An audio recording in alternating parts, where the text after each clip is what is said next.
Bonjour, eh bien je vous retrouve pour la fabrication du photophore. Donc il y a des étapes qui vont être peut-être un peu longues, mais j'essaierai de les mettre en accéléré dans la vidéo. J'ai donc imprimé ici sur du papier, sur une feuille A5, 210 grammes par mètre carré. Alors c'est du papier que je trouve en supermarché ordinaire, hein, mais un peu fort donc. Et j'ai imprimé ici le cylindre, le fond et le couvercle. J'ai également imprimé le calque. Alors c'était sur de l'A5 et effectivement sur du calque d'écolier, 70 grammes par mètre carré.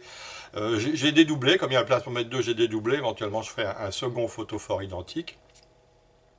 Donc ça c'est prêt, il n'y a besoin que de ces deux planches. Comme outil, bah, je vais utiliser évidemment mon scalpel X-Acto que je viens déguiser un coup. On peut voir peut-être ici sur la vidéo que la lame elle est vraiment au bout du rouleau, elle a beaucoup vécu, mais je l'aiguise à chaque fois et ça fait toujours l'affaire, surtout pour quelque chose qui nécessite aussi peu de précision. Je vais avoir besoin ici de ma petite règle faite avec un morceau de scie à métaux pour faire des découpes droites. De ma spatule large qui fait 6 mm, elle fait 6 mm de large cette petite spatule pour étaler la colle. Je vais sans doute avoir besoin ici de mon petit outil rayon de vélo aplati là au bout pour aller pousser, coller les languettes au fond, là où je ne pourrais pas passer les doigts. Évidemment, j'ai préparé un chiffon propre, ça c'est toujours à avoir sous la main, éventuellement même des feuilles de sopalin. De la colle, alors je suis toujours fidèle à ma taquiglu.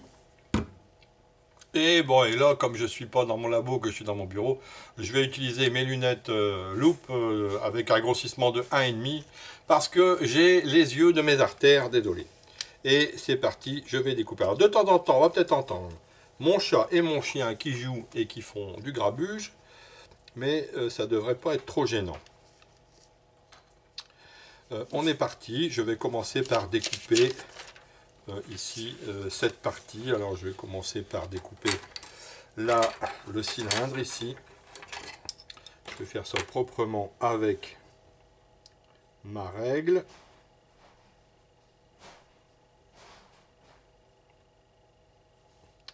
Voilà, on coupe sur le trait noir si possible. C'est pour ça que je le fais très fin avec un pixel pour avoir des choses bien précises. Vérifie que la règle n'a pas bougé.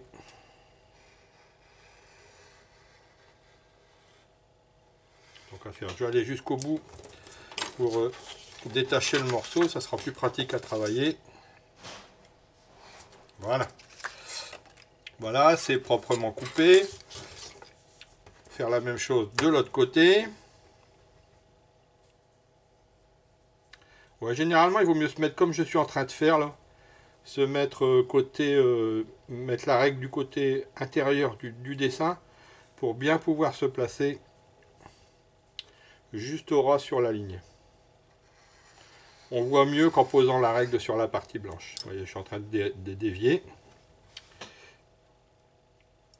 En fait, j'essaye de dégager la vue pour qu'on voit bien, mais du fait, ça me handicape un peu.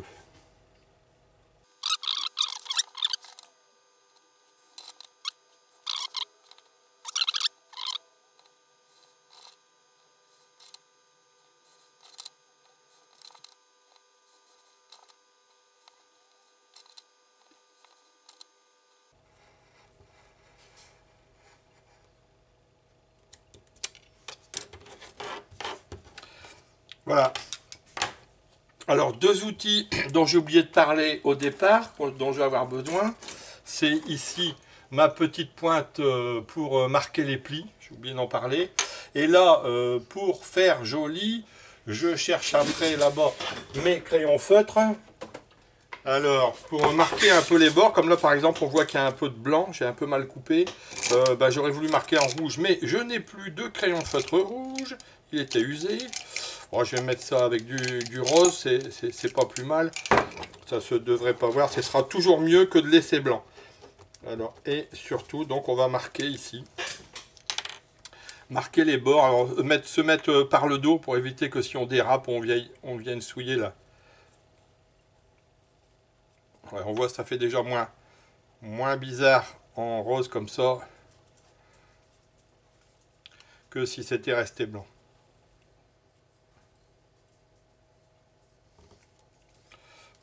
Ça c'est important parce que je trouve que des fois on a des beaux papercraft bien assemblés et on voit partout des lignes blanches, c'est pas très joli.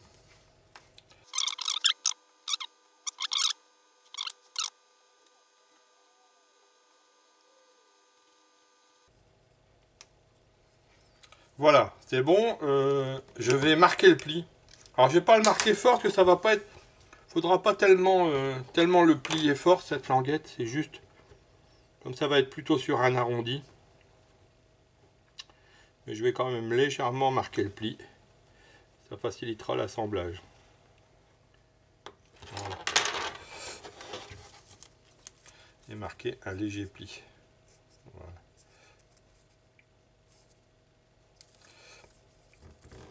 Donc j'en ai fini avec cette partie, le cylindre, je vais le mettre de côté.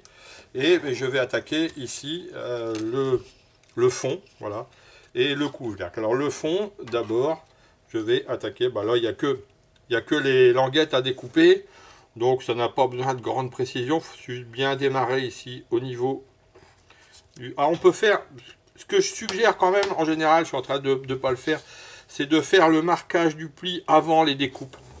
Ça évite parfois qu'on arrache un peu. Donc je vais marquer le pli. Alors, marquer le pli juste sur, donc c'est le cercle central ici, hein, et faut mettre surtout pas se mettre côté languette, hein, vaut mieux le mettre légèrement en retrait éventuellement du trait plutôt que, et bien partir du haut pour savoir quand est-ce qu'on est arrivé,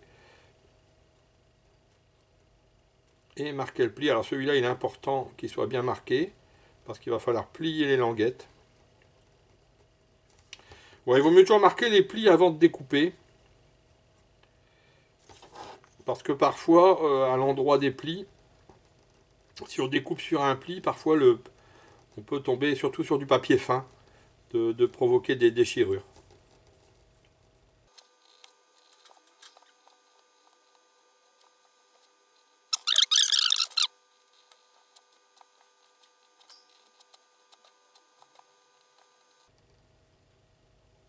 Voilà. Bon ben il me reste plus qu'à faire les découpes cette fois pour de bon. J'avais commencé ici.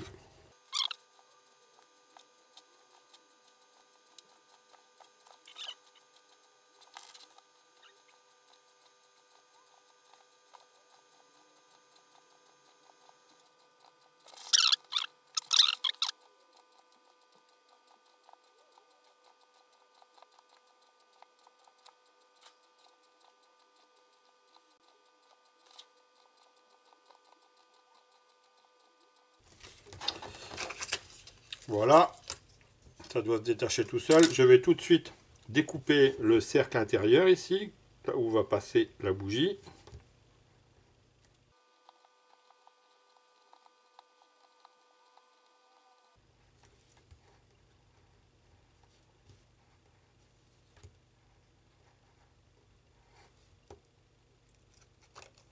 Voilà. Ici, sur la partie intérieure du cercle, encore une fois, ici, passer un peu de crayon feutre, parce que vous voyez, ça fait... On voit la tranche blanche et c'est pas très joli.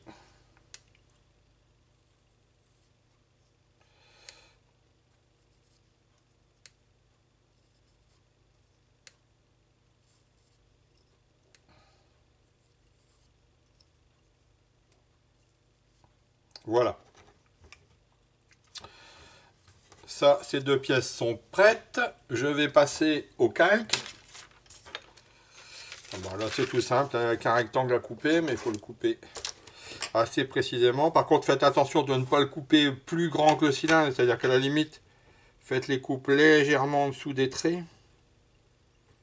pour pas que ça dépasse du cylindre.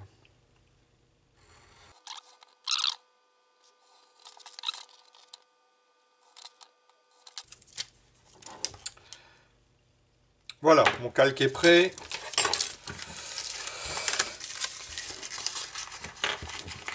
On se débarrasse des chutes qui encombrent les bureaux. Et bon, on va pouvoir procéder à l'assemblage. Alors la première chose à faire, c'est de coller les images à l'arrière ici, le calque à l'arrière du du cylindre. Alors il faut faire attention, bien coller pour que la couleur l'encre soit ici à l'extérieur. Ce sera plus joli, surtout quand il est éteint, ça sera plus contrasté. Vous voyez, donc ça doit s'ajuster parfaitement comme ceci. Donc là je vais en coller.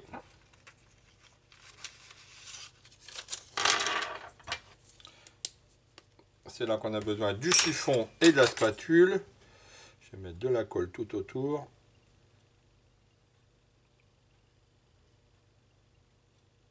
Bon là il faut être propre, hein. Pas mettre trop de colle pour pas que ça déborde de partout. Mais en mettre assez pour que ça se colle bien.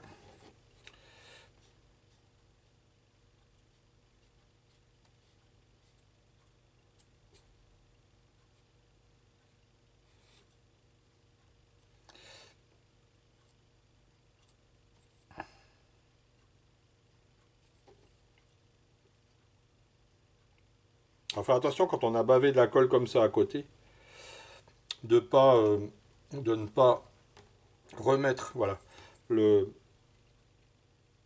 la découpe dessus parce que ça va mouiller l'encre et la faire couler.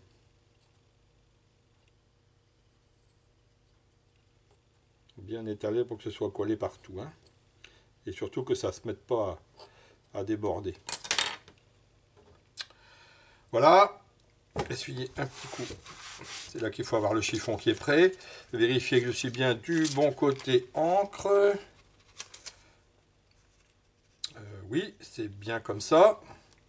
Et on vient placer ceci juste ici. On se repère sur les fenêtres, hein, sur le dessin des fenêtres, qui doit coïncider tout juste. On ne doit pas voir les traits, en fait, du dessin des fenêtres qu'il y a sur le calque. Voilà. On maroufle délicatement avec son chiffon pour bien coller uniformément. Alors si on utilise une bonne colle, ça doit quasiment pas gondoler. Bon là c'est pas le cas, ça gondole un tout petit peu, pas grand chose. Alors le temps de faire la suite, je vais poser ça retourner sous mon, ici je vérifie, il y a des endroits qui sont pas bien collés, je vais les replaquer un coup.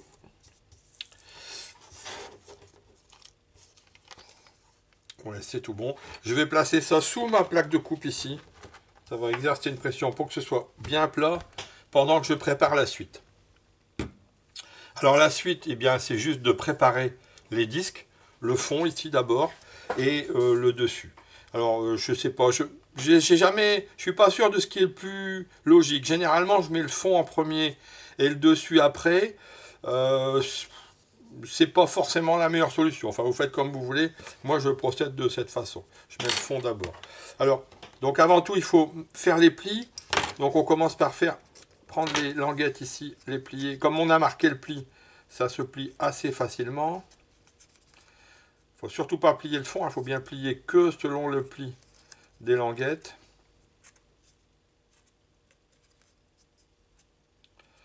Voilà. Et là, par contre, il faut bien les rabattre vers l'intérieur, sinon on va avoir du mal à faire rentrer.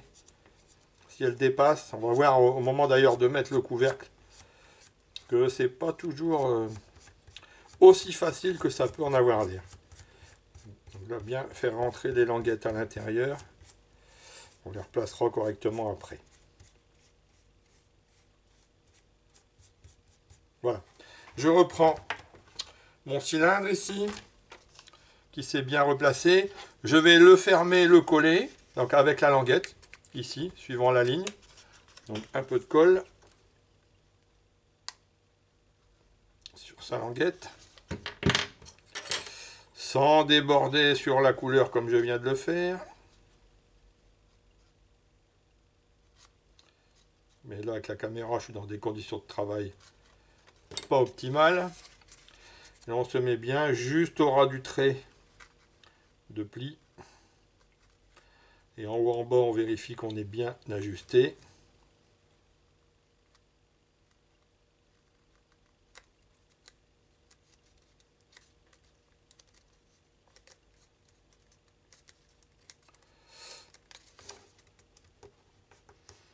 presse bien. On attend quelques secondes que la colle prenne. Et on va pouvoir placer. Alors là, c'est évidemment la forme n'est pas bien cylindrique parce que en fait c'est le fond et le dessus qui vont venir rigidifier l'ensemble. Hein. Ça y est, elle prend assez vite cette colle.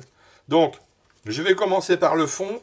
Donc, je vais encoller ici l'intérieur, mettre un fil de colle comme ceci.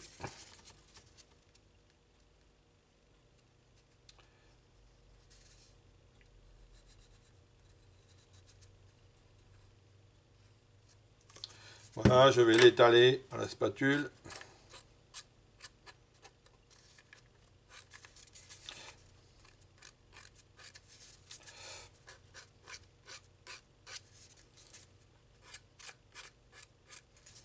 L'idée c'est qu'il n'y ait pas plein de colle qui coule, qui déborde quand on va serrer, qu'on va assembler. Hein. Donc s'il y en a trop, je l'enlève sur... J'essuie un peu ma spatule. Bon voilà, c'est bon. Et là, je vais passer mon fond par le dessus. Comme ceci, c'est le mieux, c'est ce qu'il y a de plus facile. Mais évidemment, je ne pourrais pas faire la même chose pour après faire le couvercle. Et par l'intérieur, ici avec l'ongle, je viens coller mes languettes sur la colle. Serrer un peu. Je vérifie que c'est bien ajusté là tout autour. Ouais, c'est pas mal. Et je vais continuer en appuyant un peu sur le cylindre pour que tout ça, ça reste bien aligné avec le fond. Bon, cette colle prend assez vite, hein. On a une petite possibilité d'ajustage au début. Et puis en quelques dizaines de secondes, c'est pris, il n'y a plus de soucis. Voilà, c'est bien. On voit pas de blanc. C'est bien cylindrique. Ici, ça dépasse peut-être un peu vers enfoncer. Voilà. Bon, si c'est posé sur une table, c'est pas très important. Si vous le suspendez, il faut peut-être un peu mieux soigner le raccord. Resserrer un peu les languettes. Voilà. Le fond est assemblé. Ça a déjà commencé à prendre une forme plus circulaire. L'ensemble s'est un peu rigidifié. Et ben, je vais procéder maintenant à la pose du couvercle. On va voir que c'est un tout petit peu plus délicat parce qu'il faut... Je vais d'abord plier ces languettes. C'est un tout petit peu plus délicat parce qu'il faut le rentrer par le dessus. Donc là, il va falloir un peu... Et puis, on ne peut plus passer les doigts à l'arrière pour l'assembler. Mais bon, c'est pas non plus la mer à boire. Là, il faut faire attention de ne pas plier le couvercle pour bien garder la rigidité.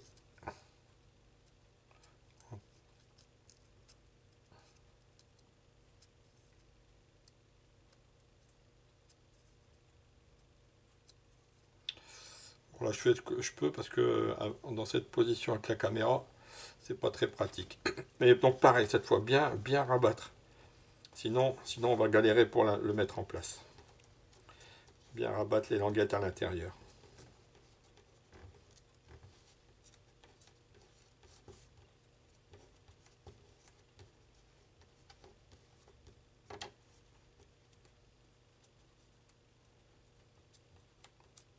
Voilà. Là, je vais encoller mon bord comme j'ai fait pour le fond.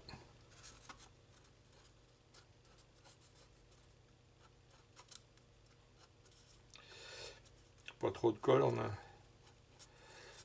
ne s'agit pas d'étaler de la colle jusqu'au calque, hein, jusqu'aux images. Voilà. Étaler avec ma spatule.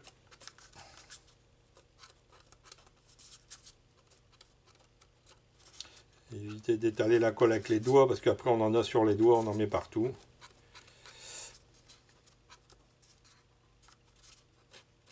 Voilà, c'est bon. Eh bien, je vais placer, alors c'est là que c'est un peu délicat à faire.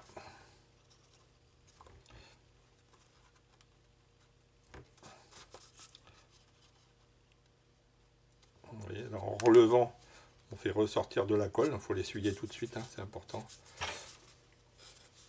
Et là, je vais ajuster ça avec mon petit outil ici. Ça va être un peu... Le temps que la colle prenne, c'est un peu délicat de bien ajuster. Donc là, vous êtes du mauvais côté, vous ne voyez pas forcément bien ce que je fais. Mais bon.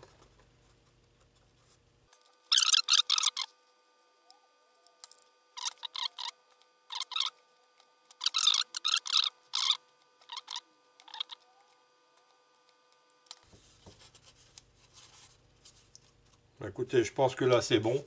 Je ne vais pas insister. C'est très suffisant. De toute façon, c'est quand même un objet qui est éphémère, hein, qui va durer le temps des fêtes. Et c'est tout. Donc voilà, le photophore est terminé. C'est bon. Je vais mettre dedans une bougie pour voir ce que ça donne.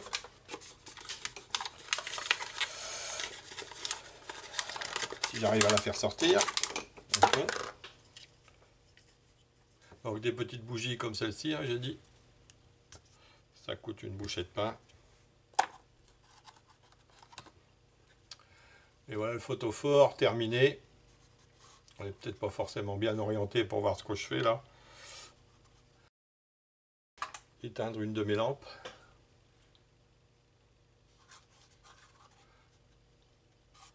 Je ne sais pas du tout ce que ça rend sur la caméra. Parce qu'en fait la caméra corrige les effets de lumière. Et ça ne rend pas forcément comme dans la réalité. Voilà, ça suffit pour cette vidéo. C'est vraiment pas compliqué à assembler, mais si vous avez besoin si vous avez des questions ou des suggestions d'ailleurs sur la fabrication, je suis preneur. Mettez ça en commentaire de la vidéo. Eh bien, merci de votre attention. Je vous souhaite de très bonnes fêtes de fin d'année si je ne fais pas d'autres vidéos d'ici là. Et puis un de ces jours.